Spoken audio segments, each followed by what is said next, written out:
All right, you ready for this? Today we are diving deep into something pretty wild. Yeah. We're going to be exploring what happens if you only eat one meal a day. Just one? For a whole month. You know, you think you could do it? I don't even know. Well, I'm definitely curious to see what Dr. Sten Ekberg has to say about it in his Yeah, this is all based on his YouTube video. Yes. Called What If You Only Ate Dinner for 30 Days? Exactly. And this guy, he's a chiropractor, so he really dives into fasting and time-restricted eating and all that kind of stuff. Yeah, he's a wealth of information on this topic for sure. We're going to be exploring the potential risks. Sure. Also, like, what are the unexpected benefits that might come out of this? So, well, you know what? I think a lot of people, when they first hear this concept, their first reaction is, oh, yeah, wait, wouldn't I just be starving all the time? Exactly. Like, how would you even function? Yeah, and wouldn't you just be, like, malnourished? Right. Like, what about nutrient deficiencies? Yeah. Would you lose all your muscle mass? Well, and those are valid concerns, right? But they might be a little less scary than you think. Really? Because especially when we're talking about Dr. Ekberg, he really emphasizes focusing on high-quality meals that are packed with nutrients. Makes sense. So it's kind of like, you know, imagine you're building a house. Okay, yeah. You know, you need the right materials to build that house, even if you're only building once a day. Right, right. So it's kind of the same concept here. It's not just about the when, it's also about the what. Exactly, exactly. Okay, so, but what about, like, energy levels? Like, how do you function throughout a day? This is where I think it gets really interesting. Okay. Because, you know, our bodies are actually really good at conserving resources and recycling, right? Interesting. So when you eat less often, you trigger a process called autophagy. Autophagy? Yeah, have you heard of this? Yeah, yeah.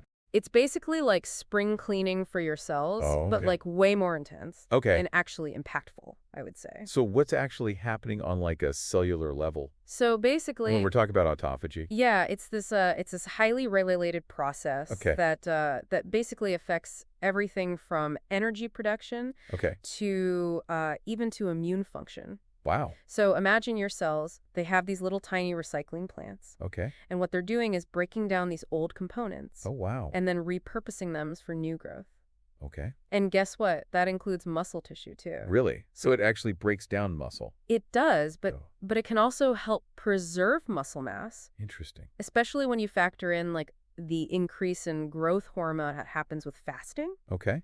So it's pretty remarkable. So less frequent eating could lead to better use of your resources. Exactly. And even like maintaining muscle. Yeah. Okay, pretty cool, right? I'm starting to see the appeal here. Yeah. But wouldn't you just feel like completely wiped out most of the time? You would think so, right? And some people do experience like that initial fatigue because it is an adjustment period, right? Your body's going from relying on constant food to now tapping into its internal stores. Kind of like a reset button for your metabolism. But the cool thing is the fatigue is often short-lived. Really? Yeah. Once your body kind of adapts, most people report feeling actually more energized and more focused throughout the day. So you're telling me I won't be hangry all the time? You might be initially, but long-term, no. Okay. Think about those efficient mitochondria we talked about. Yeah. They're coming along. They're powered by your body's fat stores. Okay. Instead of needing that constant glucose from food. I am intrigued. Yeah. But Dr. Ekberg also mentioned, like, electrolytes. Right. Being really important during this shift. So yeah, that's super important, especially in the beginning. Okay. As your body's adjusting, you're going to flush out water and electrolytes. Right. And that can definitely lead to fatigue, headaches, even dizziness in some cases. Right. So Dr. Ekberg really recommends supplementing, especially with sodium, potassium, and magnesium. Okay, so you got to make sure you're getting those in. You do. Okay, now, here's the big question I think a lot of people are thinking. What about blood sugar? Right. Like, isn't it super important to keep your blood sugar stable? Of course. Won't eating less often throw that all out of whack? That's a common worry, but it turns out the real culprits are the processed foods. Oh, okay. And that frequent eating. Oh, interesting. Not necessarily eating less often. Okay. And we're constantly smacking, we're constantly spiking our blood sugar and insulin levels. So those vending machine runs are actually doing more harm than good. They can be. Right. Think about it like a car that's stuck in high gear. Right. Burning through fuel inefficiently. Gotcha. That's what happens with insulin resistance. Okay. Our cells become less sensitive to insulin's signals. Okay. And insulin is that key for our cells to actually absorb the glucose from our blood. Right, to use for energy. For energy, exactly. Okay, so it's not that insulin itself is bad, it's just it gets overworked Exactly. in our, like, modern way of eating. Yeah, exactly. So when we eat less often, especially when we're focusing on those whole unprocessed foods, we can actually improve insulin sensitivity and help stabilize blood sugar. So it's like recalibrating the system. Exactly. Yeah, for optimal performance. Wow. So we're not just talking about avoiding an energy crash. We're talking about, like, improving your metabolic health. Absolutely. Long term. In the long run, yeah. That is fascinating. And that improved kind of metabolic flexibility is also a game changer for weight loss. Ooh, okay, let's talk about that. I knew you'd be interested in that. Yeah, I mean, is it really as simple as calories in, calories out? You know, calorie intake definitely matters, but reducing your eating frequency also has a really powerful impact on those insulin levels we were just talking about. Right. When insulin is high all the time, it tells your body to store fat, and it makes it harder to burn fat for fuel.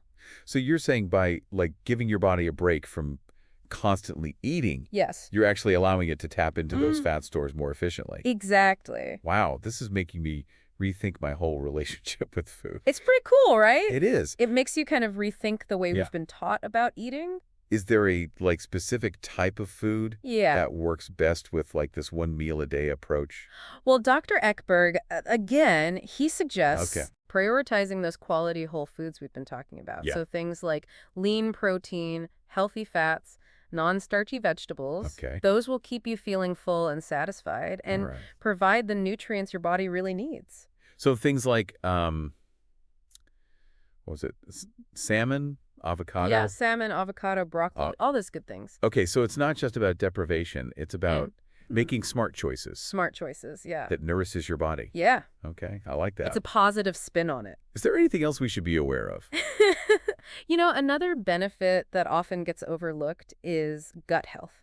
Oh, okay. So when we give our gut a break from constantly digesting, it actually allows it to heal, to reduce inflammation, and to create a healthier environment for our microbiome. So help me understand that. Like, how does eating less often actually affect our, like, gut bacteria? Imagine your gut is like a hardworking kitchen. Okay, yeah. If you're constantly cooked and prepping, I feel that. The kitchen never gets a chance to clean up, right? It just gets messier and messier. So giving your gut a break is kind of like letting the, like, scrub the countertops and sweep the floors. Exactly. Okay. That's a great analogy. So it's about creating a healthier ecosystem. Exactly. Not just focusing on the external. Okay. And a healthy gut is really key for everything from digestion and nutrient absorption to immune function. Wow. And even mental health. It's all connected. It's all connected. It's pretty amazing, right? Okay, so we've covered, like, a ton of benefits here. Yeah. But I'm sure there are,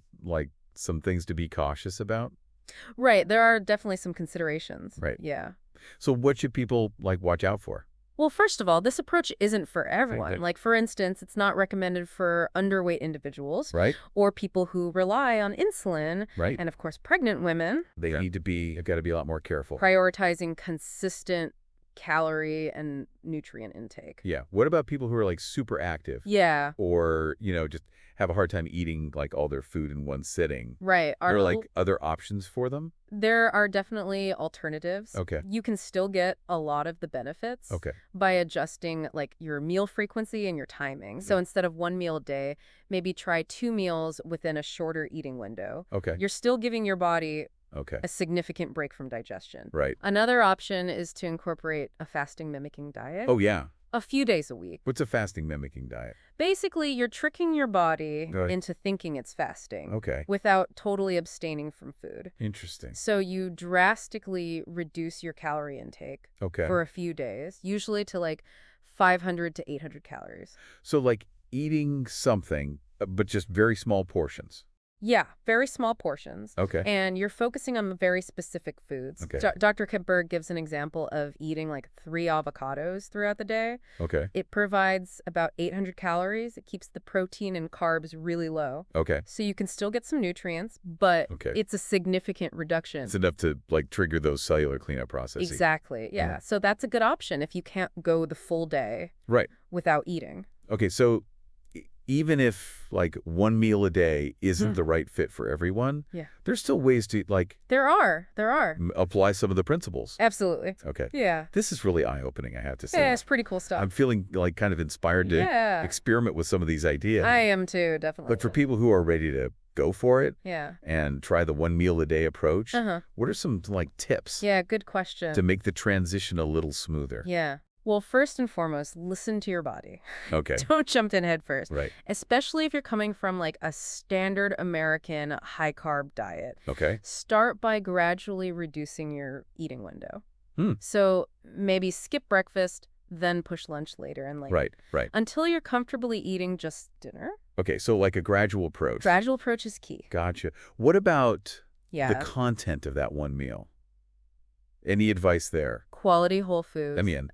Okay. It's all about those lean proteins, healthy fats. Ditch the processed stuff. Gotcha. Non-starchy vegetables that will help minimize those cravings. So real nourishing foods. Yeah. And hydration. Oh, right. Of course. Yeah. Super important. Water. Yeah. Drinking plenty of water throughout the day. Okay. Helps your body's natural detoxification processes. Okay. Keeps you energized. So start slow, eat well. Stay hydrated. Any other like final words of wisdom? Be patient and persistent. It takes time for your body to adapt to any new eating pattern.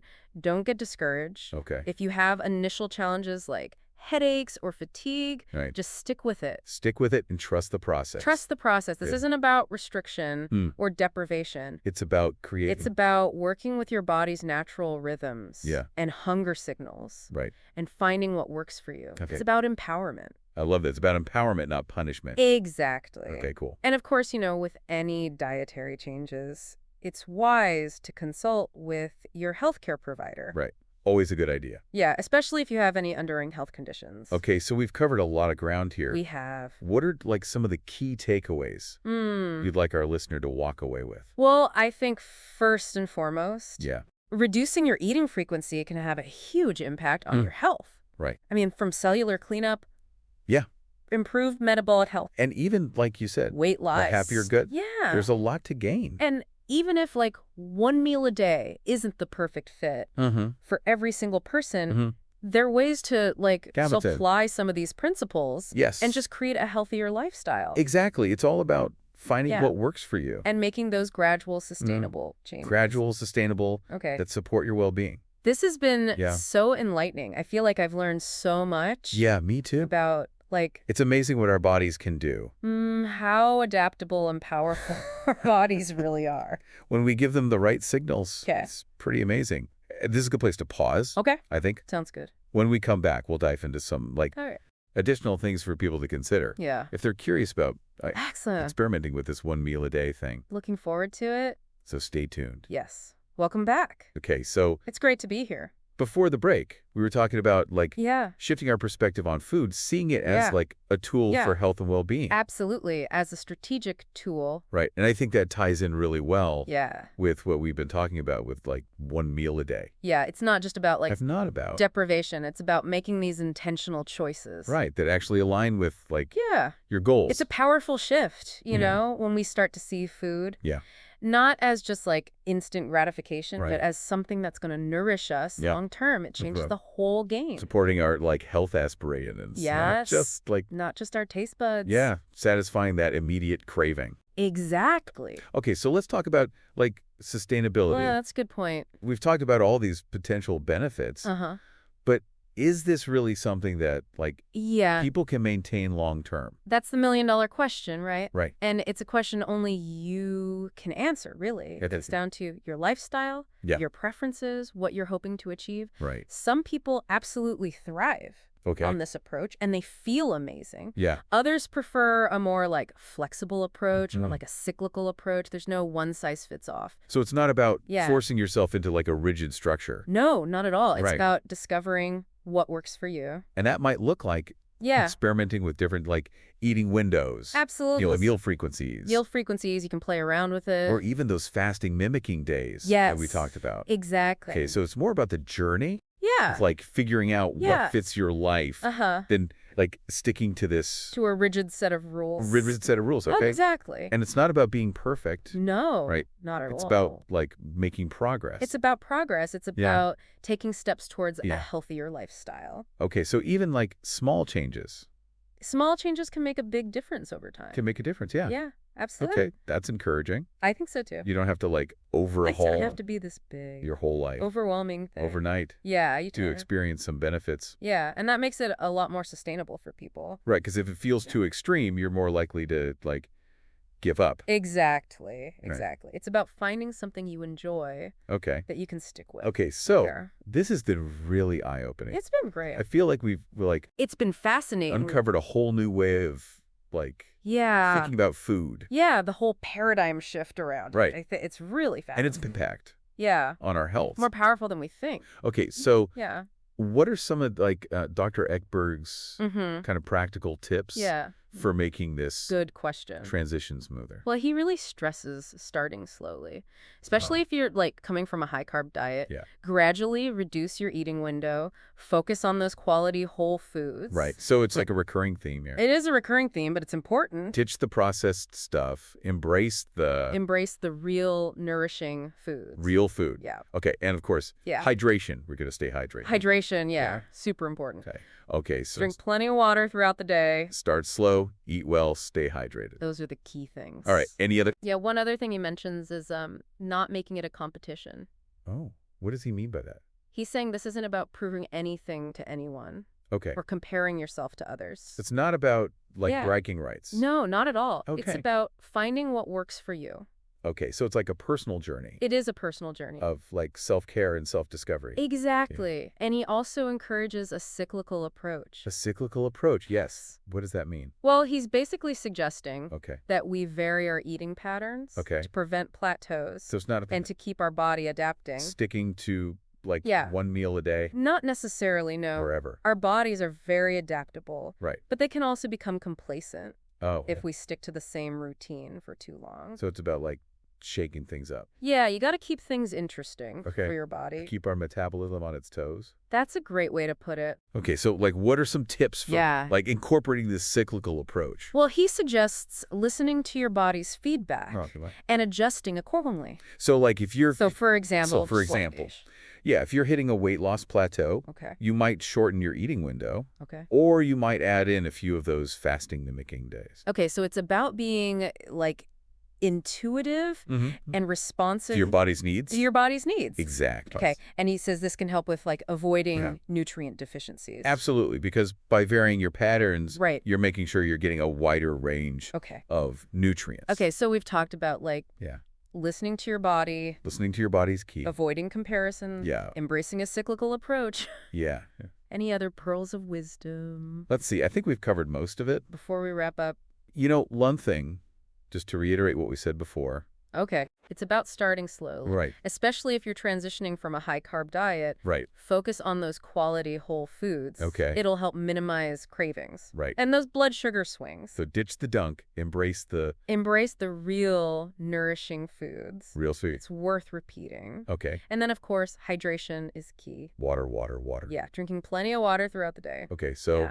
Start slow, eat well. Eat well, stay hydrated. Okay. And don't be afraid to experiment. This has been so inspiring. It has been really inspiring, right? You're excited? I'm excited to... Yeah, I'm, like, ready to try this. Yeah, me too, to try some of this stuff out. What about you? Yeah, absolutely. I think it's all about finding what works for you. Yeah. And I think that's the beauty of this approach. It is about empowerment. It is. Okay. Yeah. This has been such a great conversation. It has been. It's been a pleasure. I feel like we've learned so much about... diving deep into this topic. Like reducing your eating frequency. Yeah. And how to, like, actually make it work in your life. Practical and sustainable. Okay, so we've talked about the benefits. We've talked about practical tips. Anything else we want to touch on before we wrap up? You know, I think we've covered a lot of the key points. All right. But the main thing is to remember that it's really about finding what works best for you. Right. And making those gradual changes that support your well-being. Okay, so it's a journey, not a destination. It's a journey. Exactly. We've covered a lot of ground here. We have, yeah. We've learned about reducing eating frequency. All those amazing benefits. From, like, the cellular level all the way to, like, weight loss. To gut health. Gut health. It's all connected. And we've talked about like practical tips. Practical tips. To make it sustainable. Yeah, and personalized. Okay, so this has been great. Really insightful. I hope our listeners feel inspired to try this. Explore these concepts further. We've only just scratched the surface here. Yeah, we just scratched the surface. Right. But it's a good starting point. All right. So we are just about out of time for this deep dive. Sounds good. But before we sign off, I want to leave our listener with like a thought-provoking question. I love it. To ponder. What do you have for us? What if instead of viewing food as constant fuel, we saw it as a strategic tool That's interesting. for enhancing our health and well-being? That's a really powerful reframing. It challenges us to think beyond just satisfying our hunger. Right. And to see food as a way to really nourish our bodies, optimize our energy. Right. It shifts the focus from promote longevity. Quantity to quality. I love that. Right? Yeah. It encourages us to be more mindful about our choices. And how they affect our health. That's a great way to put it. Okay, so thank you for joining us on this deep dive. It's been a pleasure. Into one meal a day. Being here. I hope you. And diving deep with you all. Learn something new. Yes. And feel empowered. To explore. To explore this approach. Absolutely. Okay. Yeah. Until next time, keep exploring. Or exploring. Keep learning, keep diving deep. Into this fascinating world of health. Into this fascinating world of health and well-being. Yes. All right, so before we wrapped up last time, you were talking about like shifting our perspective on food. Right, viewing it not just as fuel, but as a strategic tool for our health and well-being. And I think that like really ties in with what we've been exploring about one meal a day. Absolutely. It's not about deprivation. It's about the intentional choices that align with your goals. It's a powerful mindset shift. Okay, so when we embrace that, food becomes less about instant gratification and more about nourishing our bodies for the long haul. Yeah, making choices about support our health aspirations. Yes. Okay. And that brings us to a really important question. Okay. Sustainability. Right. We've talked about all these potential benefits. Yeah. But is one meal a day realistic? All right, is this something to maintain over time? People can actually stick with? Honestly, that's a question. Yeah. Only you can answer. Okay. It depends on your individual lifestyle. Okay. Your preferences. Right. What you're hoping to achieve. Okay. Some people find this way of eating incredibly sustainable. They feel amazing doing it. Right. While others prefer a more flexible or a cyclical approach. So there's no one size fits all? Not at all. Okay. It's about discovering what works best for you. And that might mean? Yeah. Experimenting like we talked about before. Exactly. Different eating windows, meal frequencies. Exactly. Incorporating those fasting mimicking days. Absolutely. So it's more about the journey of self-discovery. Self-discovery. Finding what fits your life. Rather than rigidly sticking to a set of rules. And it's not about being perfect, right? Not at all. It's about making progress. Okay. Every step we take towards a healthier lifestyle is a win, no matter how small. I like that. Yeah, it's encouraging. Yeah. It's like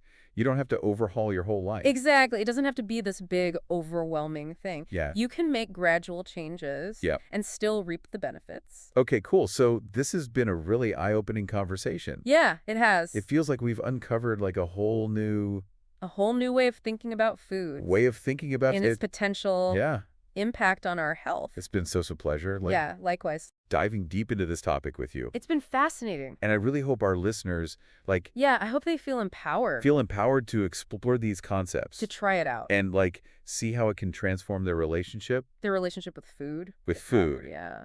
So we've only scratched the surface here. We've just scratched the surface. But I think we've given everyone... That's a good starting point. A really good starting point. I think so. So, like, understanding the power of one meal a day. And remember, the key is to listen to your body, experiment, and find what truly works for you. So it looks like we've reached the end of our deep dive today. It does. It does. But before we sign off, I want to leave our listener with one final thought. Okay, I love it. What do you have for us? What if... instead of fearing hunger, we embraced it as a signal of our body's incredible adaptability and resilience.